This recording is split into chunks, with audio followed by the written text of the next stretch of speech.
Que devient le minage de crypto-monnaies en ce début d'année 2024? J'essaie de répondre à cette question dans cette vidéo.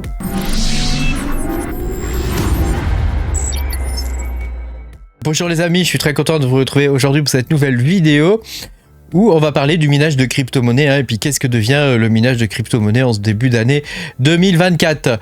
Pense à mettre un petit pouce bleu et à t'abonner à la chaîne si t'es pas abonné. Je te rappelle que tu peux me soutenir en allant sur patreon.com/makertronic. Merci beaucoup à toutes les personnes qui me soutiennent. C'est grâce à vous que je suis encore là.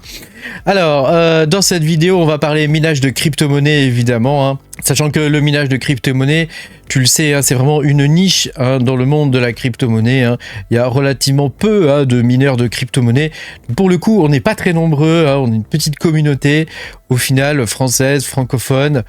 Il y a des Canadiens, il y a des Marocains, il y a un peu des Français évidemment. 70% sur ma chaîne sont des Français. Donc 30% c'est des personnes qui viennent d'autres pays et qui regardent ma chaîne. Merci à vous d'ailleurs.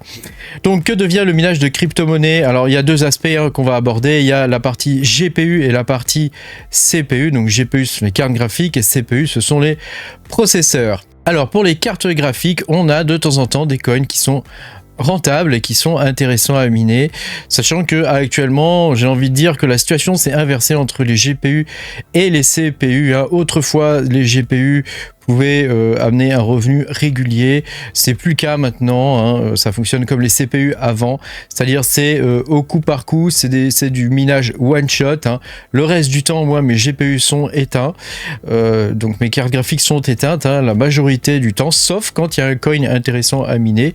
Donc là je vais lancer mes cartes graphiques par exemple sur tel ou tel coin. Habituellement je cherche à miner des coins qui ne sont pas listés, simplement pour profiter du premier pump and dump quand il y a un coin souvent qui est listé. Tu sais, on est dans une économie, l'économie de la crypto-monnaie, c'est une économie de l'attention. Donc si le coin, quand il est neuf, quand il est nouveau, il attire une certaine attention. Donc c'est à ce moment-là qu'il peut y avoir un petit pump and dump.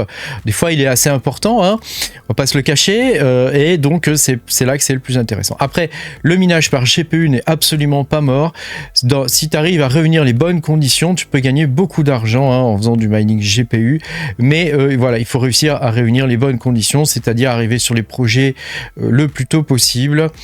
Voilà, c'est difficile maintenant d'avoir un revenu régulier avec les cartes graphiques. Alors il y a des alternatives maintenant qui existent, comme par exemple ce type de projet. Alors j'en ai plein des projets comme ça, j'en ai au moins une dizaine facilement. Je t'en montre deux ou trois. Il y a le Yupo.ai qui performe pas du tout bien sur Expitron. Il y a Eurist, voilà, lui je sais pas trop, je sais même pas s'il est listé, je crois qu'il est pas listé encore. Voilà, il y a Nimble, enfin il y en a tout un tas. Tous ces projets là, c'est tous un peu les mêmes projets, à quelques petites variantes près. Voilà, c'est à peu près tous les mêmes projets où il faut avoir des cartes graphiques pour faire tourner des intelligences artificielles de façon soi-disant décentralisée. Grosso modo, c'est une interface web qui te permet de piloter à distance des intelligences artificielles. Ça peut être Stable Diffusion, des intelligences artificielles qu'on peut utiliser en local. Stable Diffusion par exemple, ou différents LLM, je sais pas moi, il y en a plein. Voilà, donc tu as compris que ce genre de projet, bon, il y en a trop déjà, et les grandes boîtes n'ont pas besoin de ça. Donc qui va utiliser ce genre de projet? Je ne sais pas trop. Peut-être des gens qui n'ont pas de carte graphique très puissante. Quelqu'un qui a une 1060, tu vois, il veut faire du Stable Diffusion, il peut pas, alors il va se lancer sur ces projets-là. Moi je suis pas trop fan de ces types de projets, mais bon, ça peut avoir des débouchés, sait-on jamais. Il y en a des plus connus comme salad.com ou grace.io, getgrace, getgrace en français. Voilà. Après, voilà, est-ce que c'est vraiment intéressant? Je sais pas trop. Dans les projets qui étaient intéressants à miner récemment, il y avait le PuckDAG, donc là c'est un meme coin. Faut pas cracher sur les meme coins, comme je t'expliquais tout à l'heure. On est dans une économie de l'attention, les meme coins ont leur place dans le monde des crypto-monnaies. S'ils arrivent à attirer de l'attention, s'ils ont une communauté assez forte pour attirer des investisseurs, voilà, comme tu peux le voir, il y a actuellement 1200 mineurs quand même sur le PuckDAG, donc c'est pas rien. Et les personnes qui l'ont miné dès le départ ont pu gagner un joli billet. Quand je dis un joli billet, ça peut être 1000, 2000, 3, 4, 5000 balles, quelque chose comme ça. Voilà, actuellement en coin rentable entre guillemets hein, juste pour faire tourner tes cartes graphiques, on va dire. Hein. Tu as le Xelis hein, qui peut rapporter un peu de sous, mais ça va être rien de foufou. Après voilà, le Xelis, on n'est pas à l'abri qu'il pump plus hein, parce qu'il a une tokenomique particulière, même si à mon avis il y a trop de frais au niveau des développeurs et du coup ils vont avoir un bag énorme, ils peuvent dump le coin n'importe quand, donc ça reste risqué quand même d'investir là-dessus, mais bon c'est pas dans leur intérêt hein, évidemment de dump le coin hein. Mais voilà, on sait-on jamais ce qui peut arriver. Voilà. Après il a une tokenomique qui est quand même intéressante et ça pourrait porter le prix du coin à quelque chose de plus élevé je pense, donc à voir comment ça va se passer dans l'avenir.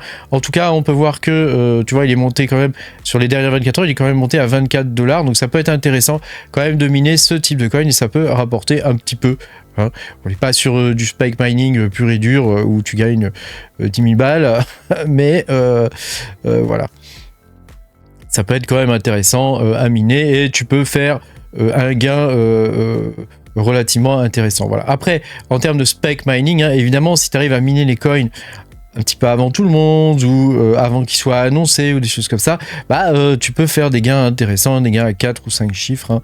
Ça, après, c'est variable, hein, mais c'est quelque chose qui est constant maintenant, que j'observe depuis plusieurs années. Le fait que bah, quand tu arrives à miner un coin avant tout le monde, tu peux vraiment gagner beaucoup d'argent, quoi. T'as le Cobra Dang hein, pour les cartes graphiques, hein, donc c'est un Pirin H, hein, il me semble, sur celui-ci. Donc là, celui-là, bah, ça peut être intéressant de le miner, sachant qu'il n'est pas encore listé. Après, voilà, il y a déjà des gens qui ont commencé à le miner avant. Je te le montre quand même, au cas où ça t'intéresse, hein, mais typiquement, ce type de coin qui a été annoncé, il me semble, sur Bitcoin Talk. Moi, je regarde quasiment plus Bitcoin Talk. Hein. Je fais des recherches à côté, je fonctionne différemment, hein, je fais des recherches à côté et j'obtiens mes coins différemment désormais. Hein, avec d'autres types de recherches. Maintenant, on va aborder la partie CPU. Alors, la partie CPU, c'est plus compliqué que la partie GPU, parce que la partie GPU, elle est quand même relativement sinistrée hein, depuis The Merge. La partie CPU, par contre, c'est pas pareil. Hein. On a connu quand même plusieurs coins d'affilée qui ont rapporté beaucoup d'argent. Hein. On a eu le Zephyr d'abord, hein, qui a rapporté énormément d'argent à ceux qui ont pu le miner. On a eu ensuite le Cubic, hein, qui était inespéré, le Cubic, hein, avec un seul processeur. Moi, je gagnais 90 balles avec un processeur par semaine. Par semaine. Ça veut dire que par mois, tu pouvais gagner 3500, 3600 $ assez facilement avec 10 CPU, quoi. Tu vois, donc les gains étaient assez faramineux.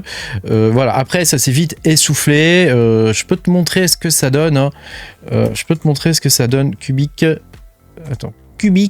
Cubic, hein, l'évolution des gains sur le Cubic, hein, donc malheureusement au début on pouvait faire 100 millions par semaine, tu vois, attends, on va aller dans ma zone de payout, tu vois, alors au début, tu vois, hop, on va remonter, tu vois, au début je faisais, bon là c'était le tout début, mais tu vois là je faisais 100 millions par semaine dans ces eaux là quoi, 80 millions, là j'ai fait ouais un peu plus de 100 millions là, tu vois, 91 millions là ici, voilà, et petit à petit ça s'est mis à se réduire au fur et à mesure que les cartes graphiques sont arrivées. Les cartes graphiques ont tué le game.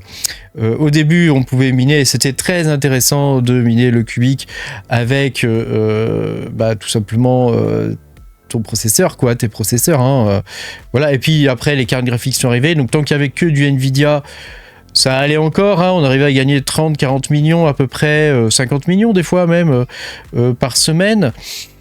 Là maintenant, depuis qu'il y a les AMD, tu sais, c'est connu, hein, elles sont sur des grosses fermes, hein, ils ont tous des AMD, les grosses fermes, ils ont quasiment pas ils ont peu de Nvidia parce que c'est plus cher, machin. Et donc bah voilà, là c'est mort, hein, il y a les AMD maintenant, donc c'est fichu. Donc là, tu vois, là j'ai gagné 7 millions, donc moi j'arrête le Cubic, c'est terminé, je mine un autre coin, on a eu une très belle surprise il n'y a pas très longtemps, hein, moi j'ai gagné un chiffre à 5, j'ai gagné une somme à 5 chiffres avec ce coin là en un seul mois, hein. Donc tu vois, le mining n'est pas mort. Le mining est toujours aussi intéressant à partir du moment où tu sais ce que tu fais et où tu fais pas n'importe quoi. Tu peux arriver à gagner des très grosses sommes d'argent. Hein. Je vois par exemple des gens qui ont miné le Radiant, certains ont gagné 150 000 balles. Hein. Donc tu vois, c'est pas anodin le mining, c'est pas anodin. On mine des coins qui n'ont aucune valeur.